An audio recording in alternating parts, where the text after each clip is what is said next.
Bonjour les amis internautes, bonjour l'Assemblée de Kievrin. Je pense aussi aux vacanciers qui nous écoutent aujourd'hui. On sera impatient de vous retrouver très bientôt. Aujourd'hui, le titre du message, c'est « Dieu ne se trompe pas ». Ça veut dire qu'heureusement pour nous, parce que nous nous trompons très souvent. Commencer ce message en vous lisant un texte dans Jonas. Mais tout le monde connaît Jonas ici, j'en suis persuadé. Et on sait que Jonas s'est trompé, lui. Il n'a pas obéi au Seigneur à un moment donné pour des raisons personnelles, des raisons qui n'étaient pas de bonnes raisons. Et vous demandez si c'est possible d'éteindre vos GSM. C'est très ennuyeux. Il y a une chose que nous devons apprendre quand nous servons l'Éternel, c'est que si nous sommes dépendants de lui, quand il nous demande de faire des choses, lui ne se trompe pas. Amen. Nous pouvons nous tromper, mais lui, pas. Donc, ce que nous allons faire maintenant, c'est qu'il peut y avoir des conséquences au fait de ne pas suivre ce qu'il nous demande de faire, mais surtout qu'on apprenne à lui faire confiance dans tous les domaines. Mais Jonas, voilà, il est fâché, il a sauvé plein de personnes, il ne s'en rend pas vraiment compte, à mon avis. Je vous lis, on prend Jonas, on va au chapitre 4, et on va lire à partir du verset 9 jusqu'au verset 1.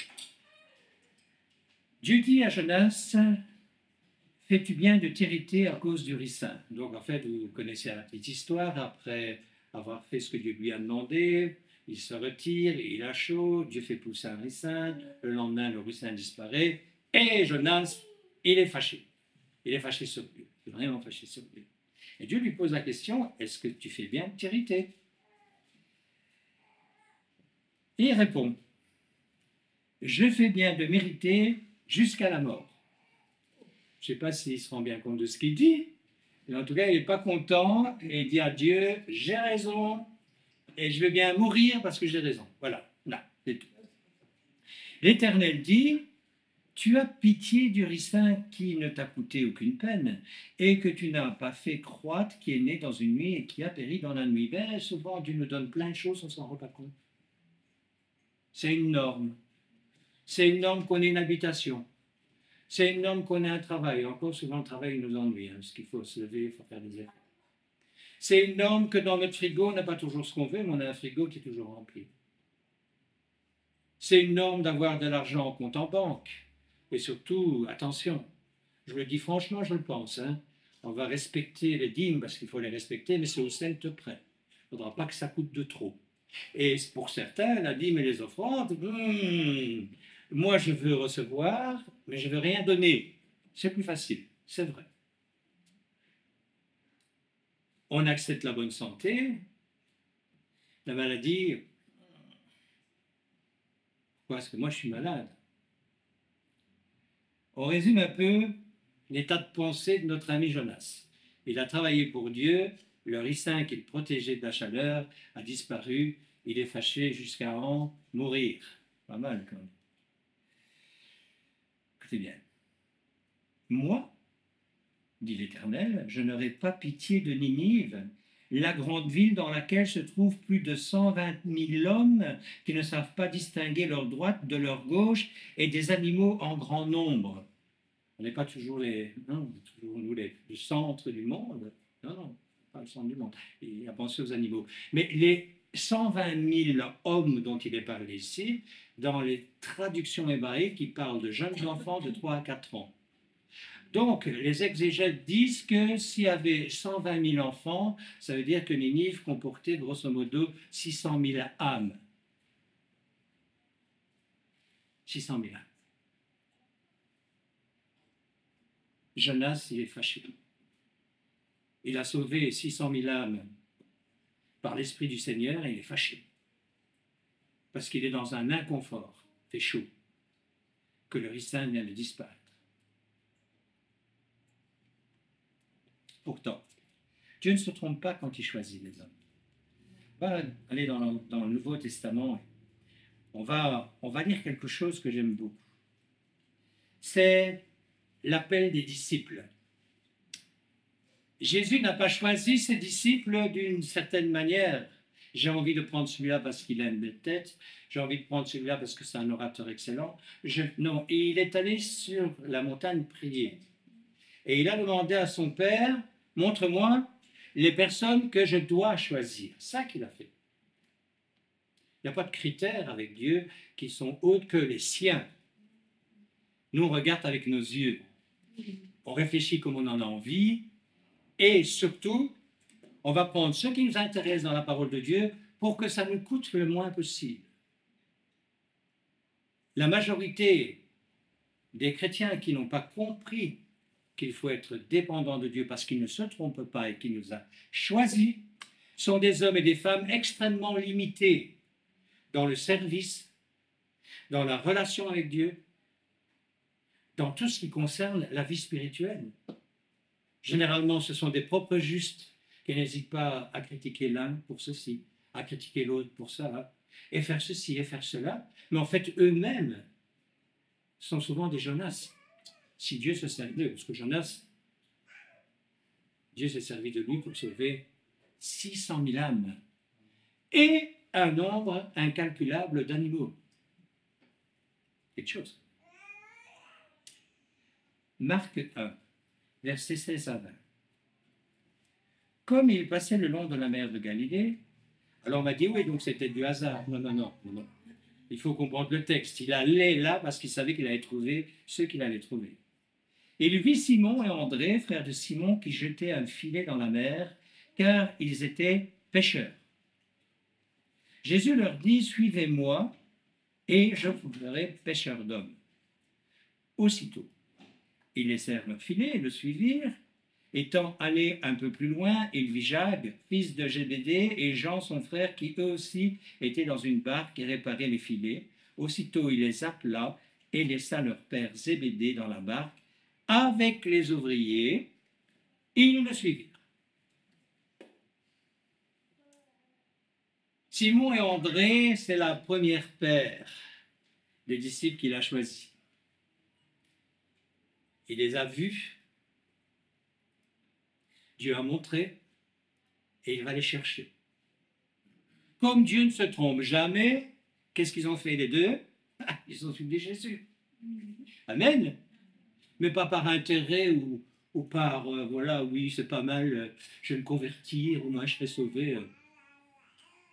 On va revenir sur les évangiles. C'est pas ça du tout une conversion. C'est pas ça du tout. Dans certaines obédiences que j'ai connues, le salut, c'était le baptême du Saint-Esprit, tu parles en langue et tu as fait ton travail. Voilà, tu es un bon petit chrétien bien gentil, tu vas venir les dimanches, si tu as un peu de temps, un jour ou deux dans la semaine, et ta vie a changé, tu as le costume du propre juste. La parole de Dieu ne dit pas ça du tout, hein.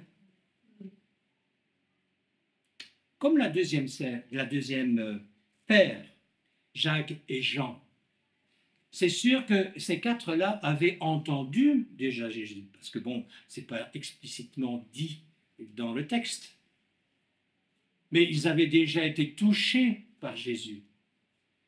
Ils avaient reçu quelque chose de particulier, parce que Dieu ne se trompe pas.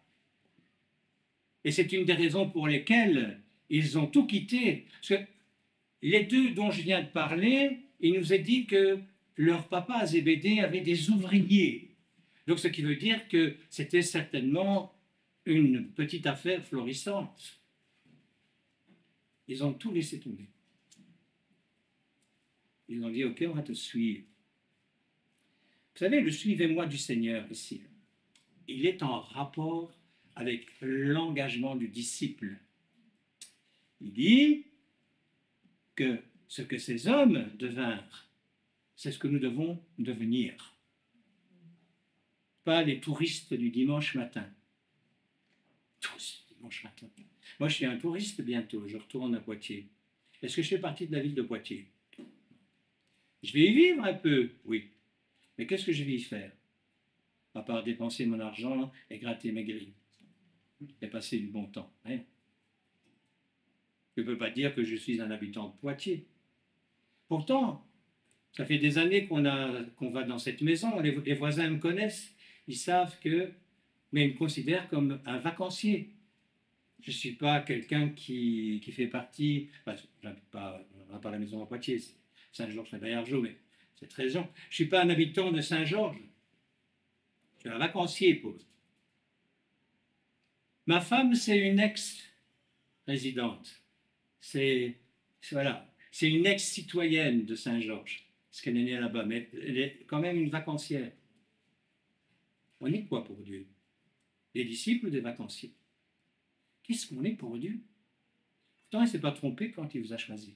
Il ne s'est pas trompé. Si vous êtes ici, ce n'est pas par hasard. Ce n'est pas parce que, bon, voilà, vous êtes atterri comme ça. Non, non, non. Il vous a appelé. À un moment donné, vous avez dit oui. Mais est-ce que votre engagement est le même que celui de Simon, André et des autres? C'est la bonne question. Puis continuez. Je rappelle aussi d'abord, avant de continuer, que là, leur mission, ils l'avaient reçue.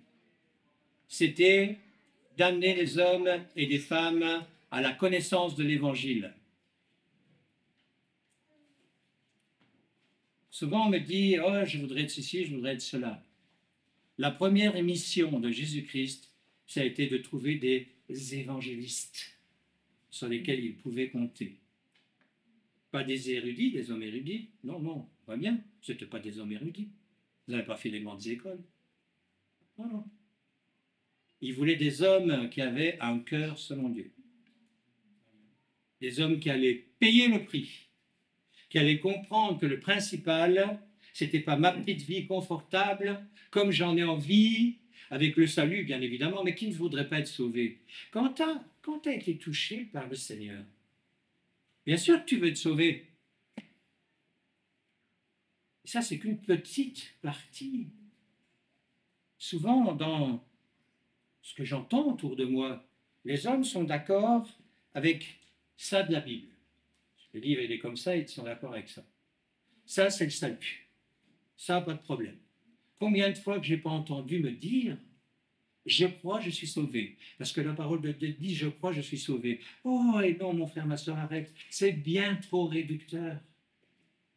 C'est comme si tu disais « J'étais chez le médecin, je vais te guérir ». Ça dépend de ce que tu as comme maladie. Hein. Ce n'est pas le diagnostic qui va te sauver, c'est le médicament. Si le médecin te dit « Monsieur, ce que vous avez ou madame, c'est très grave », très grave. Mais je vais vous donner la possibilité de guérir par les médocs, par une opération, par ce que vous voulez. Ce n'est pas le fait qu'il vous a dit que vous pouviez être guéri. C'est le fait de rentrer dans la thérapie qui va vous guérir. Oui ou non? Ben, nous, les chrétiens, le Seigneur a dit que si je croyais en toi, voilà, je suis sauvé, je n'ai plus rien d'autre à faire. Mon frère, ma soeur, tu as vu ça où? Dans ta tête? Dans ce que tu voudrais?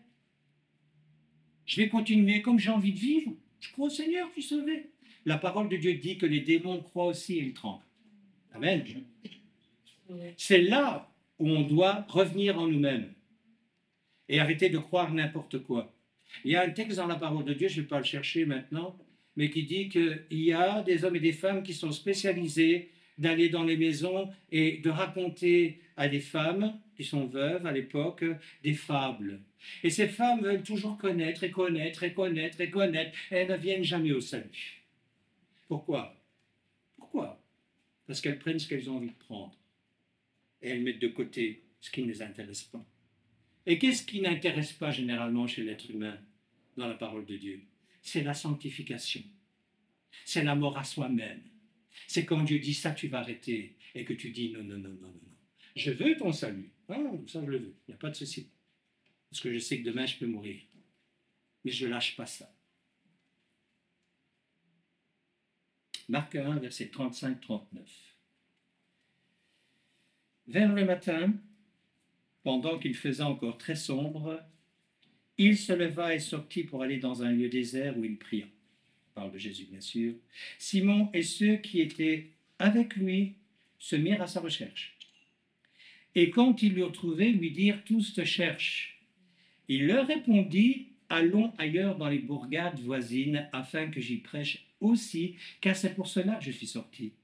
Et il alla prêcher dans les synagogues par toute la Galilée, et il chassa les démons. Qu'est-ce qui se passe? On ne va pas tout lire, parce que sinon... Là, Jésus, il a fait des choses à Capernaum. Il a fait des miracles. Et les disciples, ils réfléchissent avec leur intelligence qui n'est pas encore totalement renouvelée. Et ce qu'ils réfléchissent, ce n'est pas Dieu.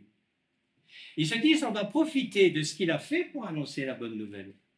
Et Jésus leur dit, mais ce n'est pas ça. Moi, je ne suis pas venu faire ça ici. Vous lirez les versets 21 à 34 dans le même chapitre pour comprendre mieux ce que je suis en train de vous expliquer. Mais il leur dit, ce n'est pas ça mon job. Hein. Mon job, c'est d'amener la bonne nouvelle à celui qui veut l'écouter. Je résume. Non, on va aller ailleurs. On ne va pas rester sur place. Ça veut dire qu'on ne va pas rester dans notre petit confort. On va bouger. C'est bien mieux de rester dans un lieu où la parole de Dieu est acceptée, où il n'y a pas de souci, où on peut l'écouter tranquillos. Et là, les hommes, ils avaient déjà vu ce que Jésus était capable de faire.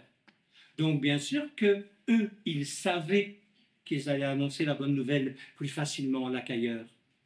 Et Jésus leur dit, mais c'est pas ça, c'est pas ça. On n'est pas là pour faire ça. Et si on continue la lecture, ce qui se passe, c'est qu'il va prêcher dans toute la Galilée. Il est temps de quitter notre bocal de confort. Il faut quitter notre bocal de confort. Vous savez, tous les prophètes qui sont venus ici en ont une paire. On tous dit que Kievrin était une tour de garde. C'est vrai que ce n'est pas un château fort, ok? On n'est pas 500. Une tour de garde, un poste d'avant-garde, ce sont toujours des hommes que les colonels, que ceux qui dirigent l'armée, qui posent une tour de garde, des hommes en qui ils ont confiance. Parce qu'ils savent qu'ils vont être attaqués, c'est sûr. Ils savent qu'ils ne vont pas déguerpir au premier coup de fusil. Ils vont rester. Ils savent qu'ils sont capables de mourir pour le travail qui leur est confié. Ils savent. Les hommes qui sont sur les tours de garde savent qu'ils sont là peut-être pour pas longtemps. Mais ils restent et le royaume s'établit. Alléluia.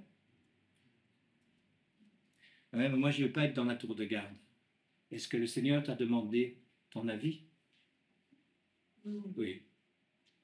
Il a proposé. Il y a un dicton qui est totalement faux dans le monde qui dit que ce que femme veut, Dieu veut. Eh bien, ils ne connaissent pas Dieu. Ici, Dieu propose et te dit, voilà, j'ai mis deux chemins devant toi, qu'est-ce que tu fais? Tu prends le bon, tu restes dans le mauvais. J'ai bien dit, tu prends le bon ou tu restes dans le mauvais. Parce que si tu ne suis pas le Seigneur, tu es systématiquement dans le mauvais. Même si tu as entendu parler de lui, même si tu crois que, etc., etc. Parce que le problème, c'est ça, je crois que. Les prix à payer de la tour de garde, ils sont grands. Il y a des nuits où tu ne dors pas parce que tu vas devoir veiller.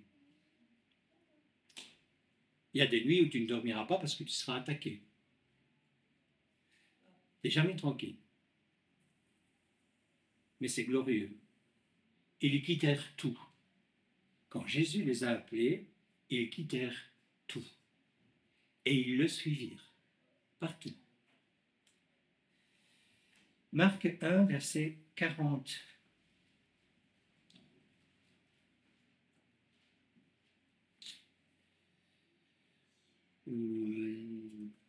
À 42. Un lépreux vint à lui. Et se jetant à genoux, il lui dit d'un ton suppliant, « Si tu le veux, tu peux me rendre pur. » Jésus, ému de compassion, étendit la main, le toucha et dit, « Je le veux, sois pur. » Aussitôt la lèpre le quitta et il fut purifié. Bien sûr, on voit de nouveau Jésus en action. Mais ce qui est intéressant dans ce texte-là, c'est que le lépreux, il lui dit d'un ton suppliant. Généralement, on ne supplie pas, on a des droits. crois en toi, Seigneur, donc voilà. Guéris-moi.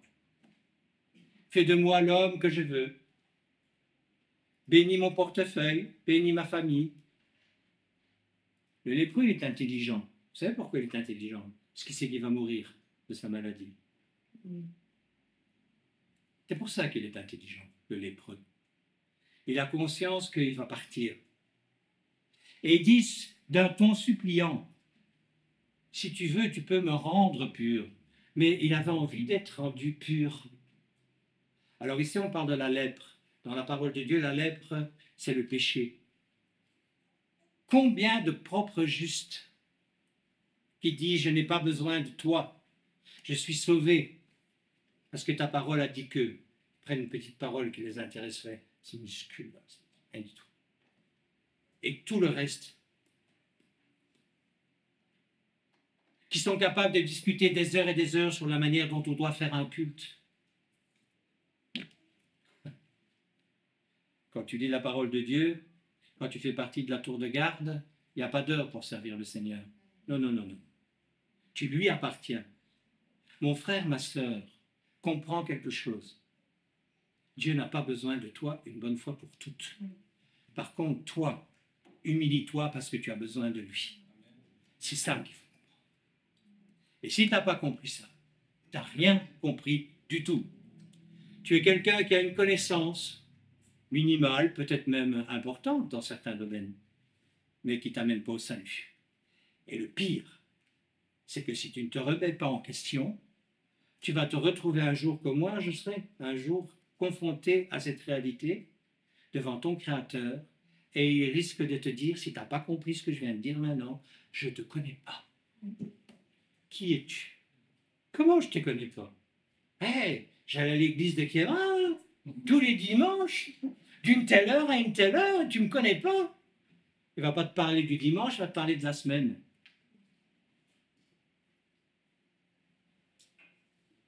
Qui es-tu? Vous savez, pendant les vacances, en train de gratter mes grilles, qui je suis? Un peintre? Non, je ne suis pas un peintre. Qu'est-ce que je fais là?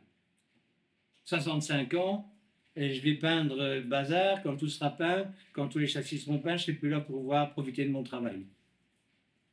Je suis en train de faire quelque chose qui fait plaisir à ma famille, à ma femme.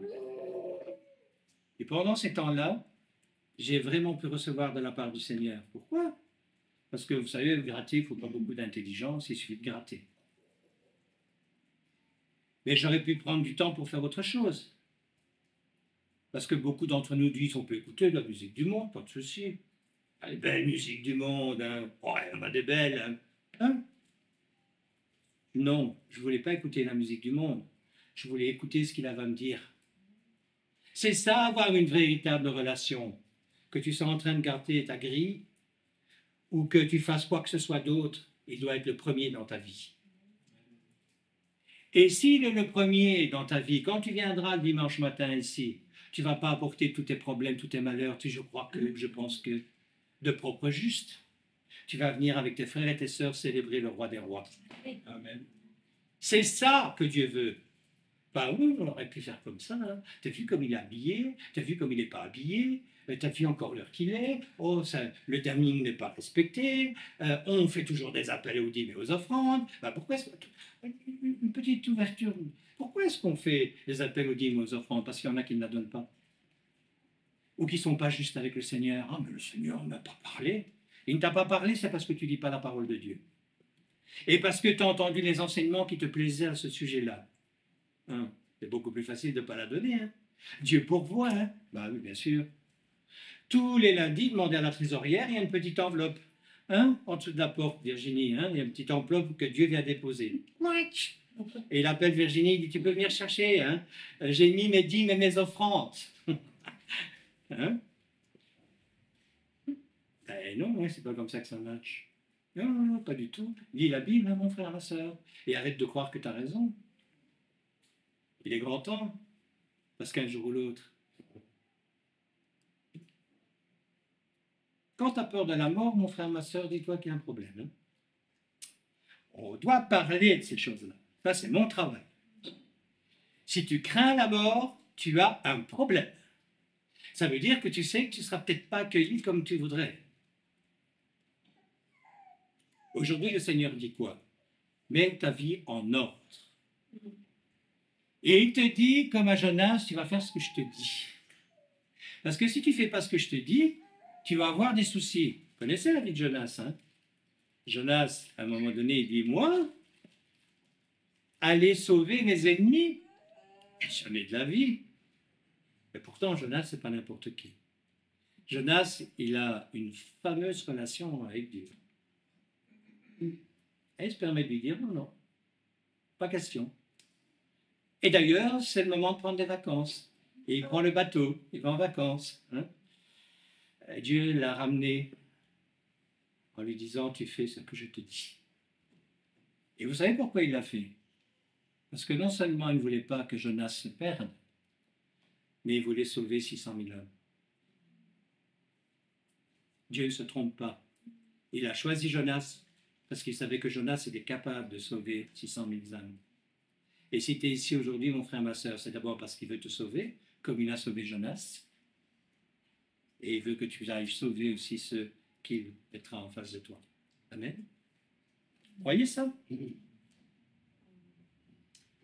Le lépreux, là, je reviens. La lèpre, c'est le péché qui nous empêche de voir la gloire de Dieu. Dieu veut nous enlever cette lèpre. Mais comme le lépreux, il faut le supplier, c'est à nous de faire ça. C'est pas lui qui doit venir tout le temps nous trouver, mets-toi en ordre, mets-toi en ordre. Non, non, non. Il dit, tu connais ma parole, mets-la en pratique. À quoi ça sert de connaître quelque chose si tu ne mets pas en pratique? Ce serait aussi stupide d'avoir une magnifique voiture en bon état et tu sais comment ça marche, mais que ça parle à certains, tu ne veux pas passer ton permis de conduire. Donc tu as une voiture, tu n'as pas de permis de conduire, tu n'as pas envie de le passer, faire des efforts. Bah, c'est quoi ça? C'est quoi ce truc? Cette manière de penser? Mais ça, c'est pas encore grave, parce qu'il y a des bus, parce qu'il y a des vélos, parce qu'il y a l'ami ou l'amie qui va aller te chercher, ou papa, maman qui va aller te chercher. Et là, on ne te parle pas d'un transfert de route, on te parle d'aller au bon endroit. Le Seigneur veut que tu fonctionnes comme il le veut.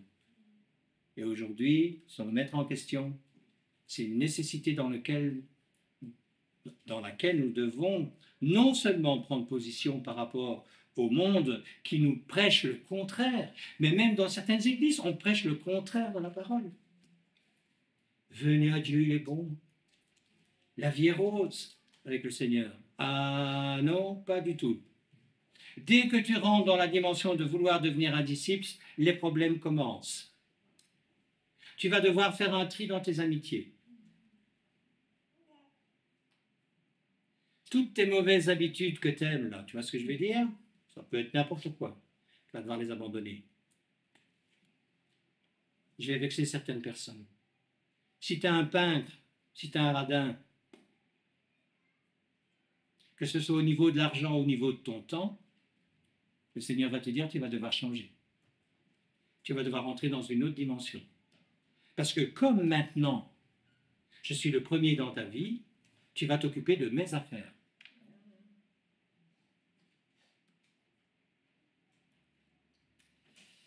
Je sais, ce n'est pas les évangiles que les hommes et les femmes aiment bien, mais ça, c'est les évangiles que Dieu nous a donnés parce qu'il nous aime et parce qu'il veut nous voir sauvés. Mais vraiment sauvés. Que quand on aille se coucher, qu'on se dit, si je ne me réveille pas demain matin, c'est pas grave. Il y en a qui vont se coucher en se disant, j'espère que demain je serai encore là. Si tu en es là, mon frère, ma soeur, il faut venir me dire bonjour et je vais prier pour toi. 2 Corinthiens 5, verset 21. Rappelons-nous qui il est, Jésus. Celui qui n'a point connu le péché, il l'a fait devenir péché pour nous, afin que nous devenions en lui justice de Dieu. Ça veut dire qu'il ne veut plus que nous restions pécheurs. C'est pour ça qu'il a payé ce prix-là. Alors maintenant que tu sais qu'il a payé ce prix-là, et que tu dis Amen, merci, et que tu restes pécheur, C'est ridicule. C'est ridicule. C'est idiot. C'est stupide. Merci Seigneur d'être mort pour moi. Oui, je sais, j'ai des démarches à faire, mais pour le moment, tu comprends, j'ai beaucoup de choses à faire. Oui. Vous savez que cette phrase-là, elle résume le cœur de l'Évangile. Elle vous dit qui est Jésus-Christ. Elle vous dit pourquoi il faut connaître les Évangiles et pourquoi il faut les pratiquer. Celui qui n'a point connu le péché, il l'a fait, donc Dieu l'a fait devenir péché pour nous, parce que le prix de la croix, on ne pouvait pas le payer, afin que nous devenions en lui justice de Dieu. Et tu crois que croire ça sans rien faire, sans changer ta vie, c'est suffisant? Mon frère, ma soeur. Mon frère, ma soeur, atterris. Mon frère, ma soeur, atterris. Le fait de vouloir passer ton permis de conduire parce que tu sais que tu dois avoir un permis de conduire pour avoir ta voiture, ça ne sert à rien si tu ne vas pas suivre des cours, et si tu ne passes pas ton permis de conduire, et si tu n'achètes pas de voiture. Ouh, ça fait deux prix, hein. Il va falloir payer l'auto-école, et il va falloir acheter la voiture avec tout ce que ça comporte, assurance et autres. Tu vas devoir payer un prix. Ah ouais. Et ici, non, pas besoin de payer le prix. Hein. Non, j'ai des droits, je crois. Ça, hein, je vais mon frère, ma soeur, regarde bien.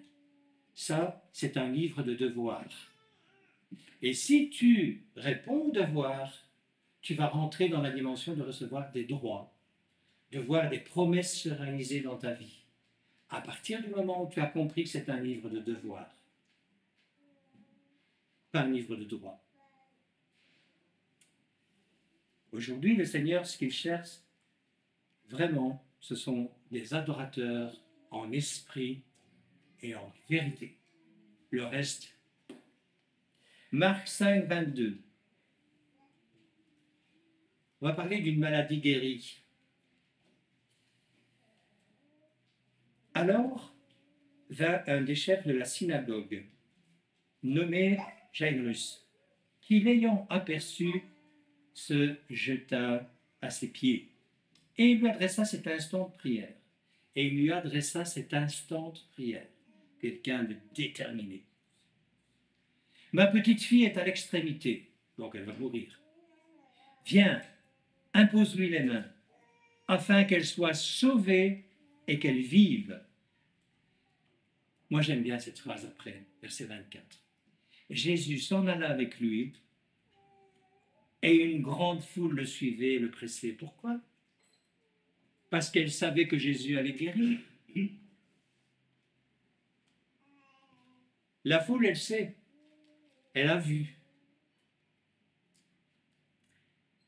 On doit avoir une bonne attitude de cœur. C'est quelque chose que Dieu nous demande d'avoir. Jairus, on le voit, il est déterminé, il a une foi aussi forte que de la hargne. C'est ça qui a fait bouger Jésus, et c'est ça qui fait bouger Jésus dans nos vies. C'est quand on a de la hargne, c'est pas quand on arrive avec notre connaissance. Vous savez, le blouson de connaissance, tu dis dans ta parole que tu n'as aucune relation avec lui. Et il te regarde et il dit, mais qui est qui, petit bonhomme? Qu'est-ce que tu... En revenant de Poitiers, j'expliquais à certains d'entre vous, je me rappelais l'enseignement de Jacques Collin le mercredi. Il faut venir les mercredis, les frères et sœurs, il faut venir. Ça vaut vraiment la peine, ne perdez pas votre temps. Il disait que dans la traduction hébraïque, quand on parle de la gloire de Dieu, la gloire et les nuées, c'est les mêmes racines, c'est le même mot. On sait que les mots juifs peuvent dire plusieurs choses à la fois. Et je revenais de Poitiers, et c'était la tombée de la nuit. Il y avait des cieux, mais splendide. Je dis, mais j'ai la gloire de Dieu devant les yeux tous les jours, si je veux. Mais je ne la vois pas. Pourquoi? Parce que c'est mes affaires qui m'occupent. Ce n'est pas les siennes. Ouvrons les yeux, regardons. Jairus, il sait à qui il parle. Et il sait comment Jésus fait. Il lui dit, viens lui imposer les mains. Donc il a déjà vu. Il lui dit, viens, viens. Elle va mourir. J'ai besoin de toi parce que je ne sais plus rien faire d'autre. Ce qui est marrant, c'est que c'est le chef de la synagogue. C'est comme s'il y a le doyen de l'église qui voit sa petite nièce mourir. Imagine Kader qui vient nous trouver. Il dit à Kader, Kader, venez monsieur, il faut prier pour ma petite fille parce elle va mourir. On en est là ici, hein, c'est ça que ça veut dire. Comprenez quand vous disiez. Jairus était certainement un homme qui est allé contre les enseignements de Jésus à un moment donné, mais qui a observé que quand il imposait les mains, la personne était guérie. Donc là, il ne s'occupe plus de ses congénères, hein, il s'en fout, hein, le chef de la synagogue. Hein. Il va trouver Jésus, il dit, allez, viens, viens, il faut que tu sauves ma fille. Et il y a une grande foule qui suivit. Est-ce qu'on n'est pas censé faire la même chose que Jésus? Voilà. Ben maintenant, on attire les foules d'une autre manière. Lumière. Enfin, je ne vais pas rentrer dans cette dimension-là, vous savez de quoi je parle. Comme Jairus, Jésus nous suivra si nous réformons nos voies. Pourquoi est-ce qu'il veut nous suivre? Parce qu'il veut voir les hommes et les femmes guérir. Il veut voir les femmes, les hommes délivrés. Il veut voir que tout ce qu'il nous a laissé comme pouvoir pour amener les hommes au salut fonctionne encore et toujours. Et que nous puissions transmettre ça, réellement la réalité des évangiles à ceux qui nous écoutent. Amen. Mais pour ça, il faut réformer nos vies, nos habitudes, nos manières de penser. Ta manière de penser, elle est souvent diamétralement opposée à celle de Dieu. C'est pas moi qui le dis, c'est la parole. Il nous le dit. Mes pensées et vos pensées, les pensées par là et les vôtres de l'autre côté. Voilà. Vous savez pas ce que je pense. Pourquoi? Parce qu'on fait comme on veut, avec la connaissance qui est la nôtre. Si Jésus est avec nous, nous allons voir la différence, d'abord en ce qui nous concerne, et on va voir la différence avec ceux qui sont autour de nous. Parce qu'ils vont comprendre certaines choses. Il faut rentrer dans cette dimension-là. Vous savez, on est à la fin des temps. Il n'y a personne qui s'en rend vraiment compte. Il y a, je regarde le journal télévisé comme certains d'entre vous, il y a des choses qui se passent qui nous semblent tout à fait... Vous voyez la Belgique? Vous voyez la Belgique sur la carte? C'est tout petit, mais stratégiquement, on est bien placé pour intervenir dans toute l'Europe. Et d'ailleurs, les politiciens européens l'ont bien compris, puisque le siège de l'Europe, c'est Bruxelles. Okay? Même les Français, quand ils disent « Ah, c'est Bruxelles qui a décidé hein, », j'ai entendu Macron, c'est pas moi, c'est Bruxelles qui a décidé. Ben, bien sûr. Dieu veut faire quelque chose avec nous. On va dans le livre de Jean, et nous allons prendre le chapitre 15, et on va lire les versets 3 à 8. C'est une instruction qu'il donne à ses disciples. Donc, c'est une instruction. Ça veut dire, c'est comme ça que je veux que ça se passe, et je vais vous expliquer pourquoi je veux que ça se passe comme ça. Donc, ce n'est pas agressif. Nous, on prend souvent ces choses-là agressivement. Il est toujours en train de dire, fais ceci, fais cela. Parce que si tu fais ça, ça va fonctionner, le royaume de Dieu dans ta vie. Écoute bien. Il leur dit déjà quelque chose d'extraordinaire. Déjà, vous êtes purs. Et il explique pourquoi. À cause de la parole que je vous ai annoncée. Donc, pas ce que nos pensées croient. Non, non, non, non. Parce que je vous ai dit et que vous avez cru et que vous vivez dans cette parole et dans cette manière de vivre. C'est ça que ça veut dire. Je suis content que tu sois d'accord. Demeurez en moi et je demeurerai en vous. Ah, demeurez en moi. Donc c'est quand même nous qui devons faire l'effort, c'est pas lui qui va faire l'effort. Non, non. Comme le sarment ne peut de lui-même porter du fruit s'il ne demeure attaché au cep, vous savez ce que c'est qu'un sarment? Oui, bien sûr, vous savez. Pas forcément s'il n'est pas greffé. Ainsi, vous ne le pouvez pas non plus si vous ne demeurez en moi. Donc ça veut dire que si il n'est pas en nous, malgré toute la connaissance qu'on peut avoir, il y a un souci. Je suis le cep, vous êtes les sarments.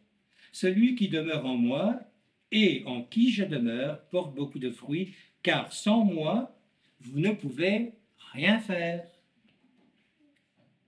Si quelqu'un ne demeure pas en moi, là, ça devient terrible. Il est jeté dehors comme le sarment, et il sèche. Mais qu'est-ce qu'on fait après? Puis on le ramasse, on le jette au feu, et il brûle.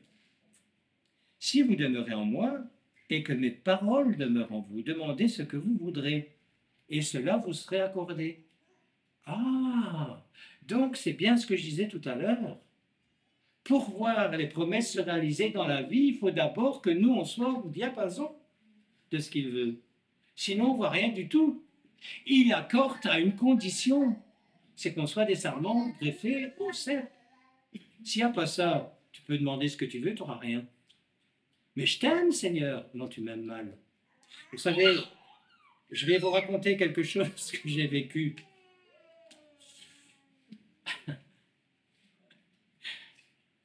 À l'intermède musical. À l'armée, j'étais dans la chambrée avec un gars tout à fait particulier. C'était mon binôme et je l'aimais beaucoup. Et le gars, il fumait. Mais il fumait autre chose que des Marlboro. Et quand il manquait d'argent, il n'avait pas hésité à aller piquer dans le portefeuille de sa mère, notamment. Et sa mère, à un moment donné, en avait marre. Et elle lui a écrit une lettre en lui disant « Reviens plus en permission, on n'en avait que 4 sur 8 mois, je ne veux plus te voir. » Et lui était extrêmement attristé. Et il a écrit une lettre qui m'a fait lire, et où il expliquait à sa mère qu'il l'aimait. Et il expliquait certaines choses, pourquoi il faisait ces choses-là. Et sa mère lui a écrit une lettre que j'ai lue. Il y avait 4 lignes. Je ne vous dirai pas certaines choses, je vais vous dire ce qui m'intéresse de vous dire aujourd'hui. Elle lui a dit, tu m'aimes peut-être, mais tu m'aimes mal. On aime peut-être Jésus, mais on l'aime mal. Il veut nous voir changer d'état d'esprit. Il veut nous voir laisser tomber notre gangue de boue, de péché, d'incompréhension, notre orgueil, de croire qu'on sait. Moi, pendant ces vacances, il m'a dit, tu vas laisser tomber ton orgueil. J'ai dit, mais je ne suis pas orgueilleux. Il m'a dit, tu es orgueilleux. Tu crois tout savoir parfois. Tu sais rien. Et quand je lui ai dit, ben, si toi tu me dis que je ne sais rien, ben alors je ne sais rien. Ah, il y a quelque chose qui vient. Ah, il vient, il est content. Pourquoi? Parce qu'il m'a humilié? Non, parce que j'ai compris quelque chose. Le Seigneur n'a pas la même vision de l'humiliation que nous l'avons, nous. Ce qu'il veut, c'est qu'on comprenne ce qu'il veut, lui, afin que nous puissions le servir comme il le désire. J'ai demandé un jour au Seigneur, parce qu'on se connaît bien, frères et sœurs, on se connaît bien dans l'assemblée, on se connaît bien. J'ai demandé au Seigneur, mais qu'est-ce qui empêche les frères et les sœurs d'aller plus loin? Parce qu'on est bien ensemble. Il y a la communion fraternelle, il y a le Saint-Esprit qui agit, il y a la guérison, il y a des miracles, des choses. C'est toujours la même chose, l'orgueil. Mais l'orgueil, ça ne veut pas dire nécessairement qu'on se croit supérieur à l'autre. C'est qu'on croit qu'on sait. On sait comment Dieu veut qu'il agisse. Alors qu'en fait, on ne sait pas parce qu'on ne passe pas du temps avec la Bible, on passe du temps avec la télé, avec nos téléphones, avec les amis qu'on apprécie, amis chrétiens, hein, avec nos habitudes de vie. Et là, il dit, comme il a dit aux 2 premiers pères de disciples, tu laisses tout tomber et tu me suis. C'est comme ça que tu vas apprendre. Vous savez, la taille dont il est parlé, c'est pas seulement de devenir ou de demeurer fidèle, c'est pas que ça dans la communauté, mais c'est surtout pour quoi faire, c'est marqué en grand. C'est pour que nous puissions porter du fruit. Porter du fruit. Si on porte du fruit dans notre propre vie, nous allons forcément découler de ce que nous recevons sur ceux qui sont autour de nous. Et ça, il faut qu'on comprenne. Si tu n'es pas ce que tu dis que tu es, tu ne vas pas arriver à faire un bon travail. Pourquoi? Parce que tu ne feras que du prosélytisme. Tu vas amener les choses que tu crois être bonnes, et qui sont peut-être bonnes parce que tu les manifestes, mais tu n'amèneras pas le Saint-Esprit qui lui seul fait changer les choses. Amen. Ce n'est pas un homme qui fait changer les choses. Non, non, non, c'est le Saint-Esprit. Mais ton travail à toi, c'est de l'amener, le Saint-Esprit, parce que tu vas enseigner la bonne nouvelle dans toute son entièreté. Il y a des hommes et des femmes qui n'accepteront pas. Ça, c'est leur problème. Rappelons-nous que quand on lit ça, la gloire du Père, elle est manifestée par ce que Jésus a accepté de faire. D'accord? C'est marqué clairement. Mais le fruit qu'il a porté, parce qu'il vit en nous, doit être le fruit qu'on va dispenser et qui va être le nôtre. On est des petits Christ. Un petit Christ, il ne fait pas ce qu'il veut comme il veut. On va continuer la lecture dans 1 Timothée 2 et on va lire les versets 3 à 7. Ce sont des instructions à propos de l'Église, de nous. Je ne parle pas du bâtiment, de nous. L'importance de la prière. Mais, verset 3, il insiste sur quelque chose de particulier. Cela est bon et agréable devant Dieu, notre Sauveur, qui veut que tous les hommes soient sauvés. Ça vous rappelle rien? Il rappelle Jean 3,16.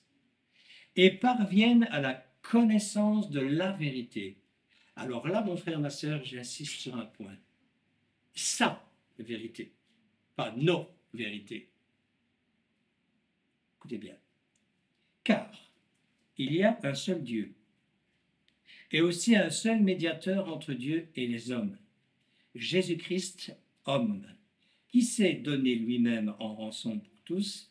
C'est là le témoignage rendu en son propre temps et pour lequel j'ai été établi prédicateur et apôtre. Et là, ce qu'il dit, c'est très important. Je dis la vérité, je ne mens pas, chargé d'instruire les païens dans la foi et la vérité. Comment? Si toi, tu n'es pas dans la vérité, et si tu mens, je vais loin, hein? Parce que tu as une vérité qui t'intéresse, que tu enseignes à ceux qui sont autour de toi. Tu crois vraiment que le Seigneur va faire quelque chose avec toi dans la foi qui est la tienne? Jamais de la vie. Et fais attention parce que c'est dangereux. À un moment donné, quand il en aura marre, il va te dire ça suffit. Quand il dit ça suffit, il est dit, il a rendu en son temps son témoignage. Ce que Jésus a fait, il l'a fait, c'était son temps. Mais maintenant, nous sommes destinés à être quoi? Les porte-parole du Seigneur. Ça, c'est notre travail. Nous sommes ses ambassadeurs. Donc nous sommes des hommes et des femmes qui devons exactement expliquer à ceux qui sont autour de nous quel est le royaume des cieux, comment on y entre, quel est le passeport nécessaire. C'est marqué? Je viens de le lire. Nous sommes chargés d'instruire non seulement la connaissance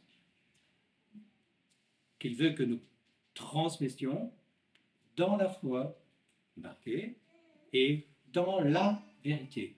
Dans la vérité. Pourquoi est-ce que ce genre de message ne plaît pas? Ce n'est pas spécialement agréable à entendre, mais ça, c'est un message qui est salvateur. Vous savez pourquoi? Parce qu'il vient de la parole de Dieu. Vous savez, c'est bien plus agréable d'écouter, hein? Tellement facile. Dieu est bon. Ah, c'est sûr qu'il est bon. Sinon, je n'en serais pas là aujourd'hui, et vous non plus. Mais il est juste. Et il sait le prix. Il connaît le prix, lui. Nous, on l'a oublié, c'est une formalité. La croix, à l'heure actuelle, dans le monde chrétien, c'est une formalité. On vient à Christ par la croix. Voilà. Est-ce que tu sais ce que c'est que la croix? Regardez, nous en a parlé, des souffrances. Il y a tout le reste. Tout ce qu'on ne sait même pas quantifier au niveau du poids de la souffrance qu'il a vécue. C'est des choses qu'on ne sait même pas quantifier. Ça nous dépasse. quand il dit « Père, pourquoi m'as-tu abandonné ?» Est-ce que vous vous rendez compte de ce qu'il avait en face de lui? Il avait le tentateur là, du désert, vous savez, au début de son ministère, qui était en face de lui et qui était en train de lui dire « J'ai gagné ». Il disait ça à son créateur. Est-ce que vous imaginez ça, ce poil-là? C'est comme si j'inventais un robot maintenant et que le robot il me dit, toi, on doit quand même revenir à certaines choses, frères et sœurs, qui sont les fondements de l'évangile. Si on ne comprend pas ça, ah là là là là là là là là. Tout le monde, il n'est pas beau, tout le monde, il n'est pas gentil, tout le monde, il n'est pas sauvé. Non, non, non, non, non, non, non. Il faut arrêter avec ça. Il y a des choses qui font que si tu ne fais pas, c'est pas parce que tu crois que, ce serait trop simple. 2 Corinthiens 6, versets 14 à 18. Écoutez, il y a une séparation qui est une obligation. Ne vous mettez pas avec les infidèles sous un joug étranger. Car quel rapport y a-t-il entre la justice et l'iniquité? Ou qu'y a-t-il de commun entre la lumière et les ténèbres? Quel accord y a-t-il entre Christ et Bélial? Ou quelle part le fidèle avec l'infidèle? Quel rapport y a-t-il entre le temple de Dieu et les idoles? Car nous sommes le temple de Dieu vivant. Comme Dieu l'a dit, j'habiterai et je marcherai au milieu d'eux, je serai leur Dieu et ils seront mon peuple. C'est pourquoi, donc il explique, écoutez bien, c'est pourquoi sortez du milieu d'eux et séparez-vous, dit le Seigneur, ne touchez pas à ce qui est impur et je vous accueillerai. Donc avant qu'ils ne t'accueillent, tu vas devoir te débarrasser de certaines choses. Ah non, non, mais moi je ne me débarrasse pas de ça. Ben alors, te leurre pas et tu as raison d'avoir peur de mourir. Excuse-moi, mais là, tu es intelligent. Mon frère, ma soeur, tu es intelligent. Tu as raison d'avoir peur de mourir. Parce qu'il va y avoir un problème. Séparez-vous, dit le Seigneur. Ne touchez pas ce qui est impur. Et je vous accueillerai. Et à ce moment-là, je serai pour vous un père, et vous serez pour moi des fils et des filles, dit le Seigneur Tout-Puissant. Et lui, chef, c'est pas toi.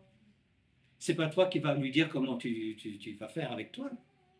Quand tu lui dis comment tu vois les choses, je peux te garantir que si tu lui répètes les mêmes bêtises, tu perds ton temps quand tu lui parles. Il ne va jamais acquiescer. Il ne va pas aller à l'encontre de sa parole. Ce livre-là nous explique comment on doit faire, de A à Z. Et nous, on passe notre temps à lui expliquer que non, c'est pas comme ça, c'est comme ça. C'est d'un ridicule effrayant. Si ton patron te dit, tu es un camionneur, tu vas aller conduire, je sais pas moi, des briques à cet endroit, et tu vas passer par là, tu vas passer par les nationales parce que j'ai pas envie de payer les autoroutes. Et que tu dis à ton patron, non, mais vous avez raison, mais on va pas faire comme ça, je vais passer quand même par l'autoroute parce que je vais gagner du temps. Le patron, il va dire, bon, il n'a peut-être pas bien compris. Non, écoute, tu vas passer par les nationales parce que tu vas faire 900 km, ça va me coûter trop cher, je ne vais pas payer l'autoroute. Et tu lui dis, ah oui, j'ai bien compris ce que vous m'avez dit, monsieur, je ne suis pas sourd. Mais moi, je vous dis que je vais prendre l'autoroute parce que je veux gagner du temps. Tu ne vas pas rester longtemps dans l'entreprise. À un moment donné, il va te dire, écoute, il va donner tes idées ailleurs, mais chez moi, ce n'est pas comme ça que ça marche. Eh bien, nous, on se targue et n'hésite pas à dire au Seigneur, j'ai bien compris ce que tu me dis, mais ce n'est pas comme ça que ça va marcher avec moi. Moi, je marche comme ça. Et si tu n'es pas content, c'est le même prix, je vais quand même faire ce que je veux. Et puis, on vient pleurer. Et puis, on vient pleurer. Il n'y a rien qui va dans ma vie. Il y a ceci qui ne va pas. Je demande ceci, je ne reçois pas. Pourquoi est-ce que lui, là, ou elle est là, et moi que je n'ai pas? Ben, remets les choses en question. Remets ta vie en question. S'il y a quelque chose qui ne va pas, écoutez, je vais vous poser une question, et on va tous se la poser aujourd'hui. Est-ce que Dieu est menteur? S'il nous dit qu'il va faire certaines choses, si on fait nous certaines choses, est-ce qu'il va les faire ou il ne les fera pas? il va les faire.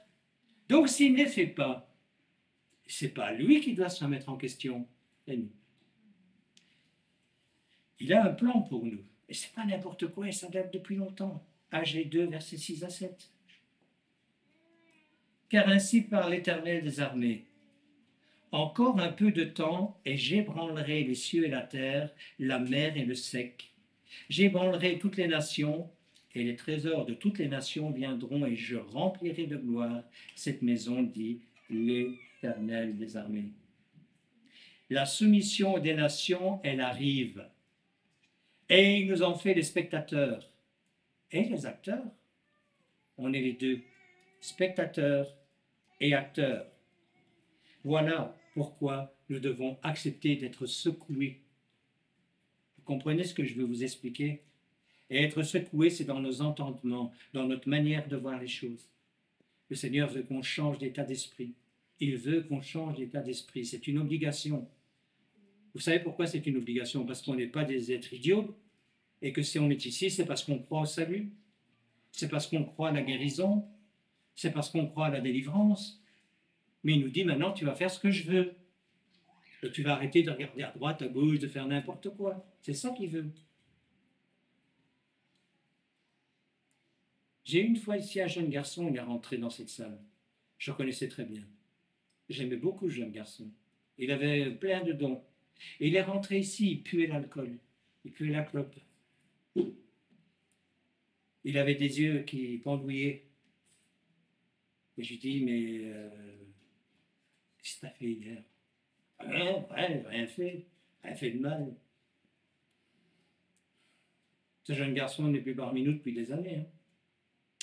Pourtant, il avait reçu plein de dons. Et il avait une connaissance vraiment exceptionnelle dans le fait qu'il venait de se convertir et il connaissait des choses. Il me dit, mais où il a été à les apprendre?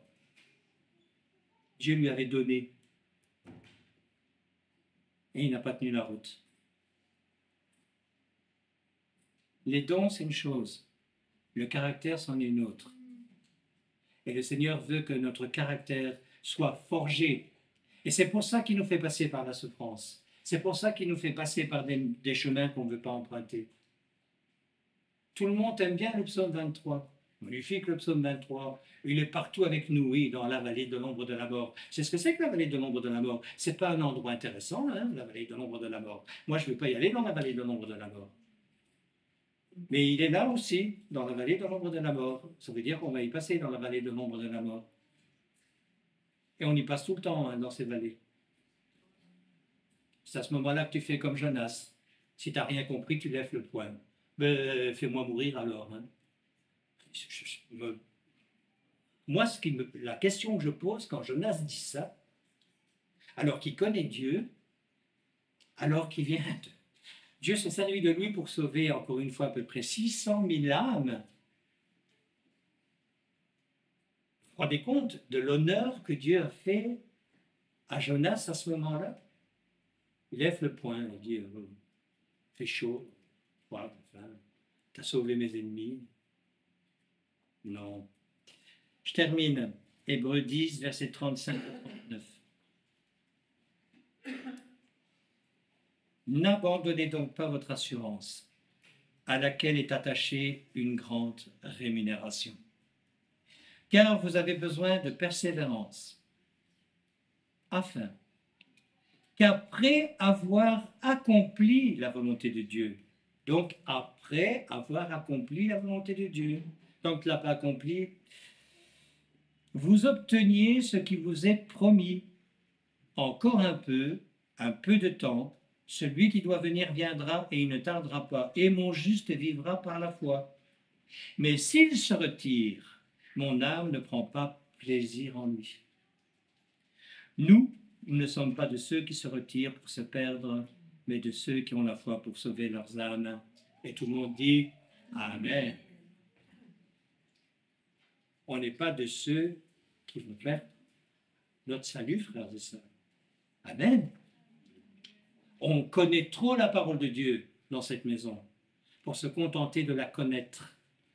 Aujourd'hui, le Seigneur dit à certains d'entre vous, mets ta vie en ordre. Et dans tous les domaines, laisse tomber ton orgueil. Laisse tomber tes connaissances. Je suis un chrétien de 40 ans, ça ne veut rien dire. Ça ne veut rien dire pour moi, c'est les pires.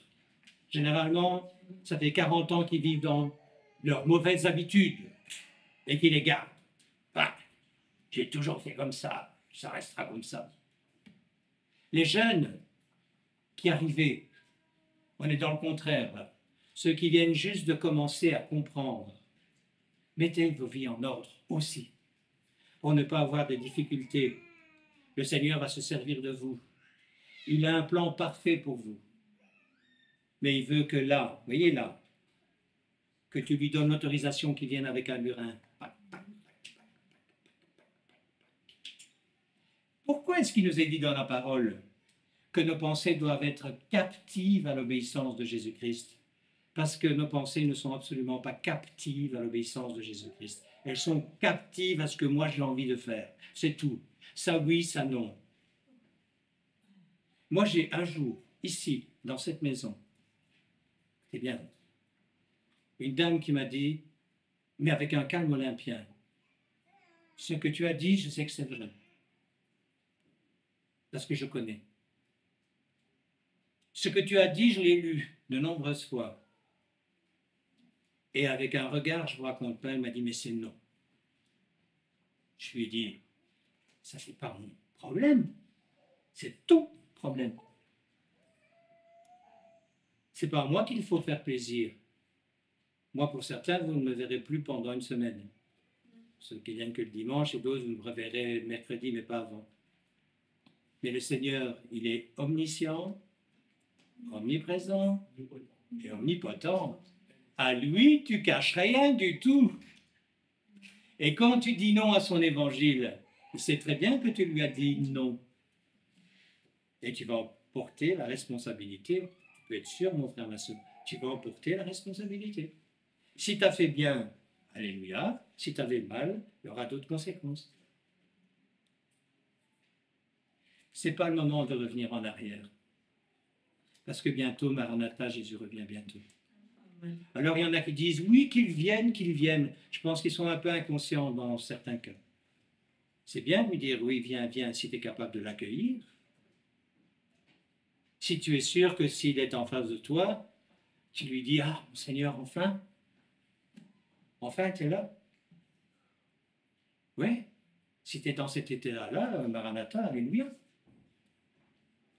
Et une chose qui est vraie, pour les fidèles, on n'a jamais été aussi proche de la récompense de voir les choses qu'il a dit qu'il allait faire. Ça doit nous faire marcher. Un message comme celui-là, ce n'est pas fait pour nous décourager, c'est fait au contraire pour nous encourager. Vous savez, pour ceux qui ont déjà fait du cheval, il y a un peu de compétition, même pas, je ne sais pas, mais moi j'ai ça en tête maintenant. Là, on arrive à la fin, il reste 3 ou 4 obstacles à passer, le cheval, et c'est là qu'il faut vraiment le redynamiser, etc., pour qu'il puisse sauter sans faire de balle. C'est le cavalier qui est responsable. Si le cavalier à ce moment-là, il fait pour encore 3 obstacles à passer, tu peux être sûr que tu vas faire des barres, ou le cheval va le sentir, va même peut-être dire, oh, et moi c'est pour moi. J'ai fini là. On est dans des temps où il faut faire confiance à la parole de Dieu. Ça veut dire qu'il faut la mettre en pratique. Et il faut la mettre en pratique dans tous les domaines de notre vie. Ça oui, ça non. Le ça non, mets-le en face de toi. Plie le genou devant le Seigneur et dire, ok, maintenant j'y vais, je te dis oui. C'est ça que le Seigneur veut, après avoir entendu un message comme celui-ci. Oui, Seigneur, je sais que je ne suis pas très correct. Dites-lui, ça il aime entendre. Je sais que je ne suis pas très correct. Pour telle ou telle raison, j'ai peur, ou ceci ou cela. Mais maintenant, je prends la décision d'y aller. Aide-moi à dépasser mes limites. Rentre dans cette dimension du combat, mon frère, ma soeur. C'est les derniers 100 mètres qui sont durs. C'est les derniers 100 mètres. Bien commencer, c'est bien. Mais si tu termines mal, ça sert à quoi d'avoir bien commencé? Amen.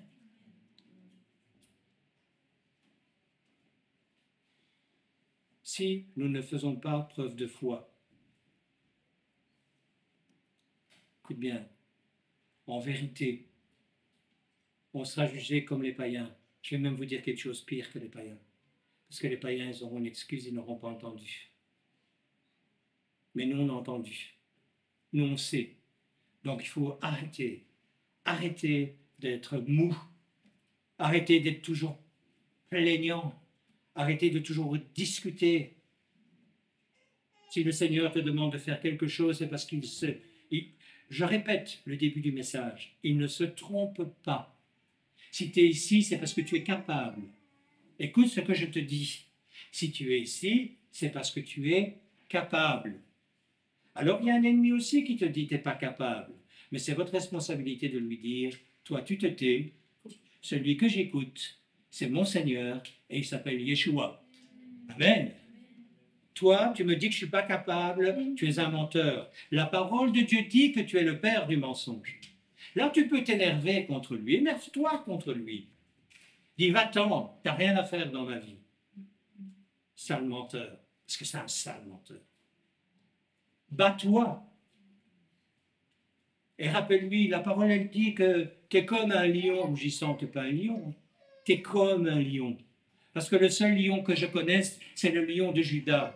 Et lui, quand il rugit, tout le monde baisse ses yeux. Amen. Apprenons à nous battre. Refusons l'adversité. Refusons le manque de courage. Rejetons la dépression. Rejetons les fatigues chroniques.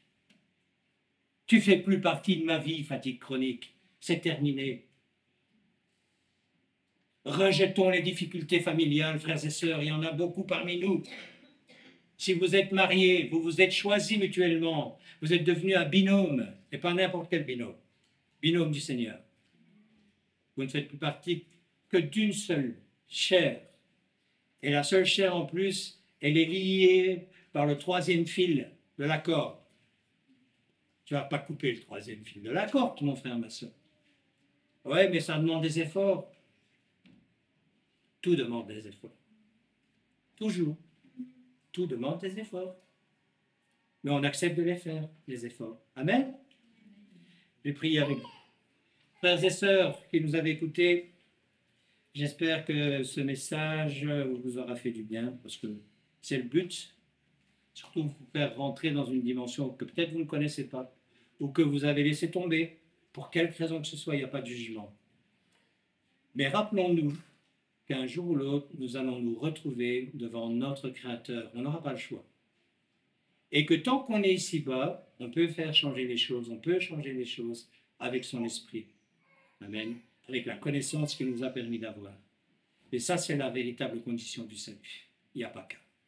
Je vous souhaite une excellente semaine. Je vous dis à très bientôt et que le Seigneur vous bénisse dans tous les domaines de vos vies. Amen.